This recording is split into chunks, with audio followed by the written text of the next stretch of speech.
प्यारे अधिवक्ता साथियों, सभी को हमारा विनम्र नमस्कार।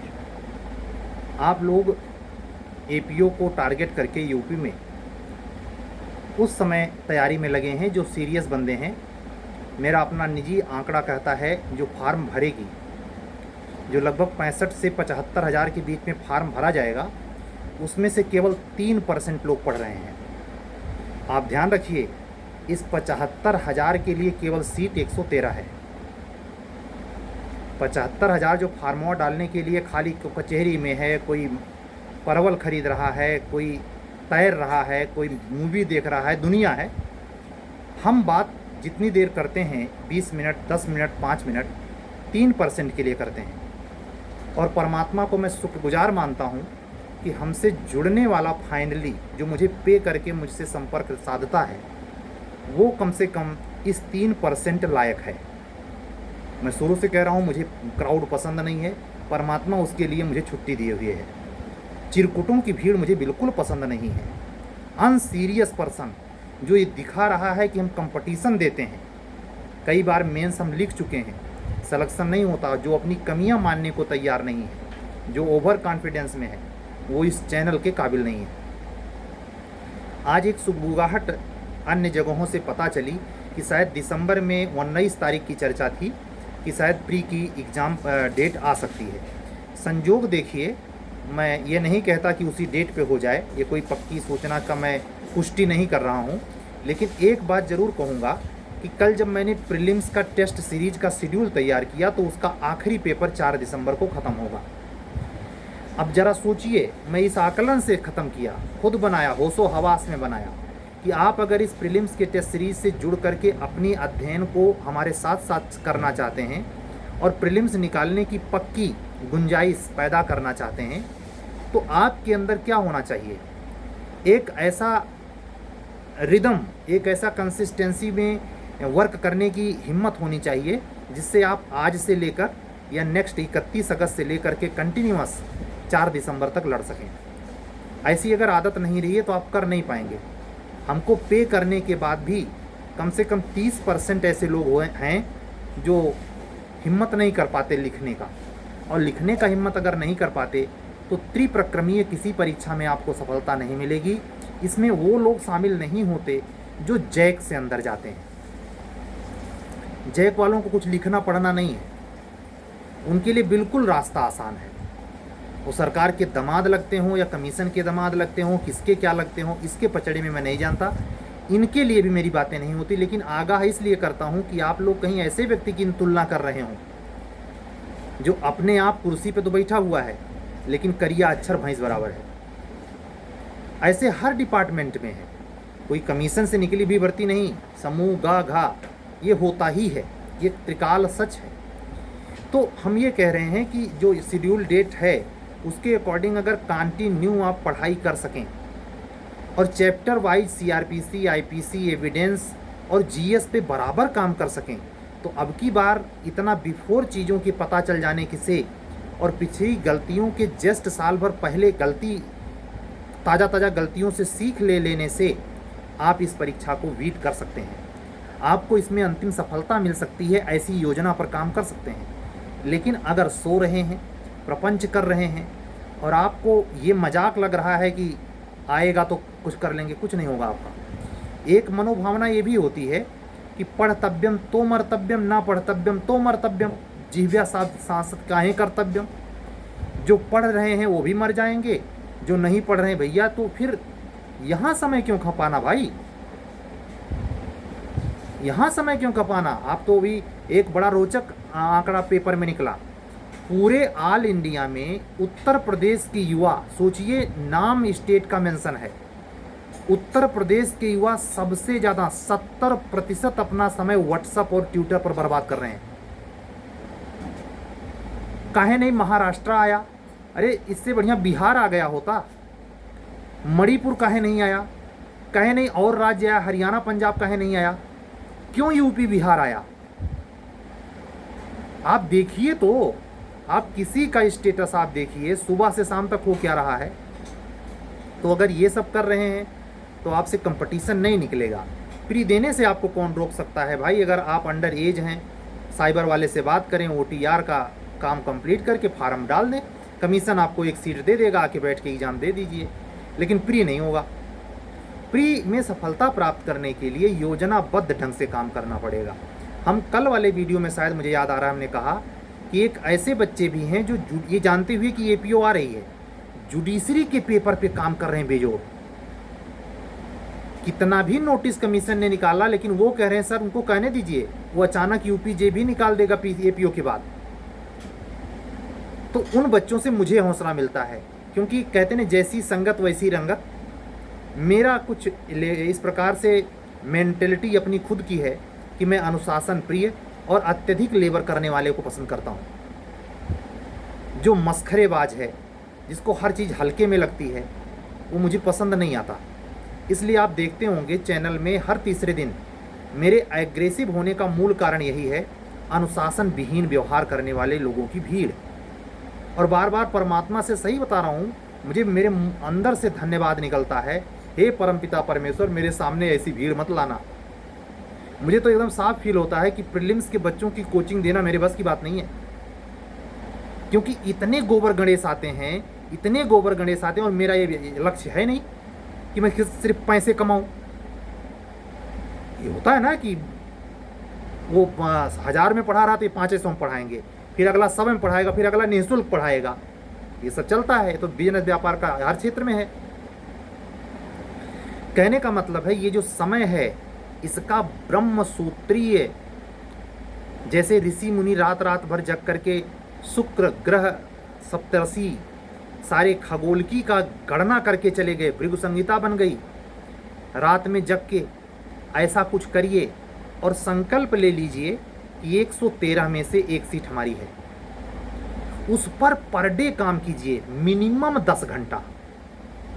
अगर कोई कचहरी में प्रैक्टिस करता हुआ अधिवक्ता बंधु हमारी बात सुन रहा है, भाई प्रैक्टिस में उसका समय जाता है, वहाँ से काम करके आता है, थक जाता है। यकीन दिलाता हूँ, आप HJS हो सकते हैं, सुनना साफ साफ, आप HJS हो सकते हैं, लेकिन APO बनने के लिए अगर आप कचहरी में प्रैक्टिस करते हैं तो 6 घंटे पर डे पढ़ना पड़ेगा। इससे कम अगर आप पढ़ेंगे तो GS में इतना कम नंबर आएगा कि APO मेंस का नंबर आप बता नहीं पाएंगे, हो सकता है प्री निकाल लें। एक बड़े विस्तार पूर्वक सोच समझकर इस योजना पर काम करें और अपने लक्ष्य को संधान तक पहुंचाएं।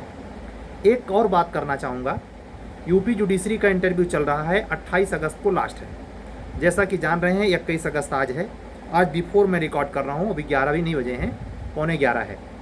लेकिन परमात्मा की कृपा मानिए, ईश्वर का बहुत बड़ा सहयोग मानिए कि इतना बिफोर, इतना इमीडिएट दूसरी वैकेंसी आपको मिलने जा रही है। मेरे पास, मैंने कल कहा नहीं था कि ऐसे लोगों का फ़ोन भी आता है कि सर क्या बात, ये अभी भी सही है? सोचिए, ऐसा व्यक्ति, इतना घनघोर जब न्यूज़ हर मोबाइल में पहुंच गई हो, लगभग हर व्यक्ति इससे वाकिफ़ हो, ऐसे व्यक्ति की चेतना कहाँ है? तो गधों की कमी किसी क्षेत्र में नहीं है, हर सेक्टर में है। अपने आप को तूरम खां समझते हैं, लड़के ही नहीं लड़कियां भी, और भगवान बचाए इन दोनों प्रकार के समान हेतु के प्राणियों से। कई रिकॉर्डधारी ऐसे भी मिलेंगे जो 30 के ऊपर मेंस लिख चुके हैं, लेकिन कभी मेंस निकला नहीं। ये तय नहीं कर पा रहे हैं कि कहाँ गलती हो रही है। तो इन्हीं सब चीज़ों पर काम करने का समय है, समय जाया करने का बिल्कुल समय नहीं है। आज हम ज़्यादा बड़ा वीडियो नहीं बोलेंगे, हर दिन का वीडियो बहुत बड़ा नहीं होगा। ये मान के चलिए कि अगले हफ्ते APO का प्री होने वाला है।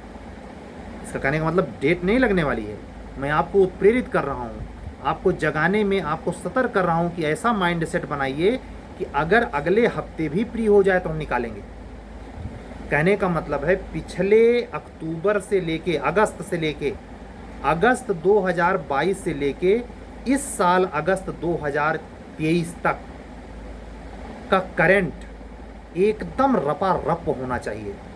वो जो 12 सवाल लगभग 8 से 12 सवाल जो करंट का पूछते हैं, उसमें से एक भी गलत ना जाए।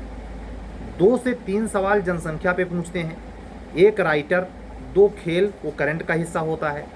कम से कम 9 से 11 सवाल इतिहास से, 7 से 9 सवाल ज्योग्राफी से।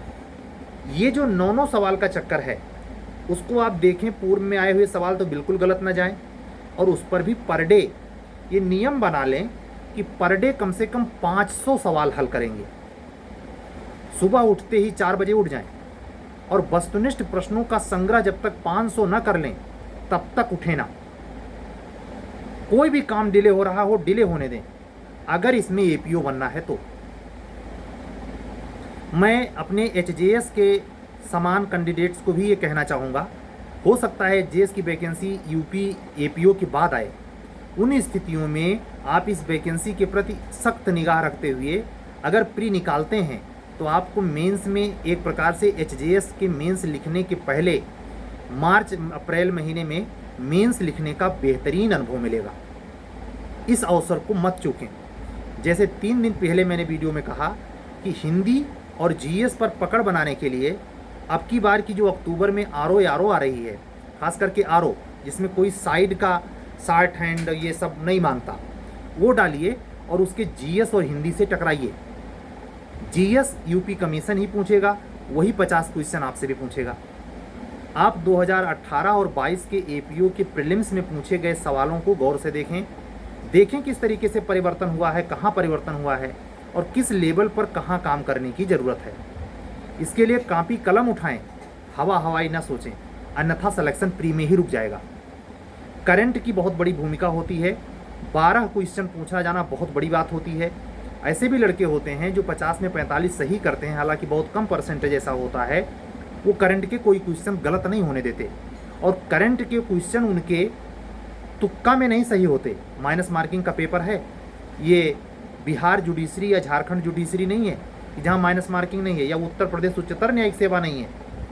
ये कमीशन 2018 से हर एग्ज़ाम में माइनस मार्किंग लगा चुका है यूपी। तो चाहे एपीओ हो और चाहे जे हो, जे और एपीओ में एक डिफरेंस ये होता है कि जे में जहाँ क्वालिफाई करने के लिए केवल 10 गुना मजहर सुल्तान वाले केस की वजह से है, वहीं इस केस में एपीओ वाले में 15 गुना है। तो 15 गुना के हिसाब से भी अगर माइंड में रखें तो 100 सीट ही तो है, बहुत करेंगे 1500 या हद 1600 लड़के क्वालिफाई होने हैं। तो 75,000 जो फार्म पड़ने वाला है उसमें से 1600 लड़के ही लिखेंगे मेंस। 1600 में आना इतना आसान नहीं है। कोई सेंटर प्रयागराज का बचेगा नहीं और लखनऊ का जो कसाकस भीड़ से ना हो, सब आएंगे प्री देने। लेकिन ये ध्यान रखना, जिनका अभी तक प्री नहीं हो पाया है वो तो बहुत ही सावधान रहें, और जो पीछे का प्री होता था ना तो वो 18 का मेंस पाए हैं, प्री निकाल पाए हैं, और ना 22 का एपीओ का प्री निकाल पाए हैं, वो भी अपनी श्रेणी वही रखें जिनका प्री कम लंबे समय से नहीं हो रहा है। वो ये माइंड में ना रखें कि हम पहले हम निकाल लेते थे निकाल लेंगे, नहीं, आप रिश्तेदार नहीं लगते परीक्षा के।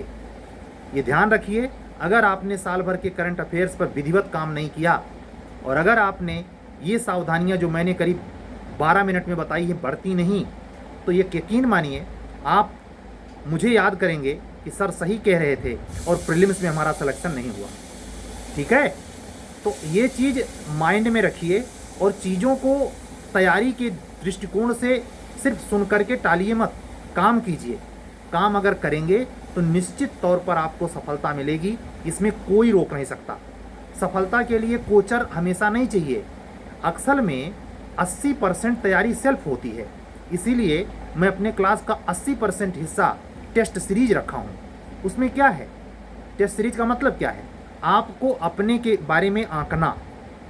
हम पढ़ा थोड़े रहे हैं, एक जीएस की क्लास चल रही है, लोकल माइनर क्लास चल रही है, वो एचजेएस के लिए है, जीएस की सबके लिए है। मैं आपको बता दूं कि जीएस की क्लास 6 महीना के लिए प्रोग्राम है। जो हमारा मेंस का टेस्ट सीरीज चल रहा है वो 100 दिन का कार्यक्रम है। जो प्री का टेस्ट सीरीज चल रहा है वो 80 दिन का कार्यक्रम है। इन सारे कार्यक्रमों से अगर आपको जुड़ना है, लगता है कि इसमें से लाभ हो सकता है, तो ये बगल में नंबर है 7705090393, इस पर व्हाट्सअप करके आप हमसे जुड़ सकते हैं और इस प्रोग्राम का लाभ उठाकर अपनी सफलता सुनिश्चित कर सकते हैं। मैं इन सारे प्रोग्रामों को चलाकर इस YouTube के माध्यम से स्पष्ट कहना चाहूँगा, मैं सफलता देने की गारंटी नहीं देता। सिर्फ आपके ज्ञान स्तर, विवेक, समझ, ला की समझ, सामान्य ज्ञान की समझ के बारे में आपकी यथास्थिति क्या है, उसके बारे में तुलनात्मक रूप से सीखने और अत्यधिक रूप से तैयार होने के लिए एक प्रोग्राम प्लेस देता है। बस इसके अधिक कुछ नहीं है। ये कदापि नहीं है कि हमारे टेस्ट सीरीज से टोटल के टोटल क्वेश्चन फंसने वाले हैं, नहीं, इस माइंडसेट से हमको फ़ोन मत करना। बड़ी त्याग तपस्या की होती है सफलता। 2 नंबर सही करने के लिए उत्तर प्रदेश एचजीएस में 234 सेक्शन पढ़ना पड़ता है। 4 नंबर सही करने के लिए 511 सेक्शन पढ़ना पड़ता है। 100 में 70 नंबर लाने के लिए 3,500 से ऊपर धाराएं पढ़नी पड़ती हैं। कानून खाला का घर नहीं है। अगर ईमानदार हैं तो आपको आराम करने की फुर्सत नहीं होनी चाहिए। मिलेंगे कल। आज का वीडियो पूरा हुआ। इन बातों को सुनकर अपने अध्ययन पे क्षेत्र में दमदारी के साथ उतरिए। अब की बार सफलता काहे नहीं मिलेगी। कल फिर मिलेंगे। तब तक के लिए सभी को हमारा जय सिया राम, शुभ रात्रि, सत्यमेव जयते। अगर आप हमारे चैनल पे नए हैं तो चैनल सब्सक्राइब करें, लाइक करें, अन्य अधिवक्ता मित्रों तक इसे शेयर करें। जय सिया राम।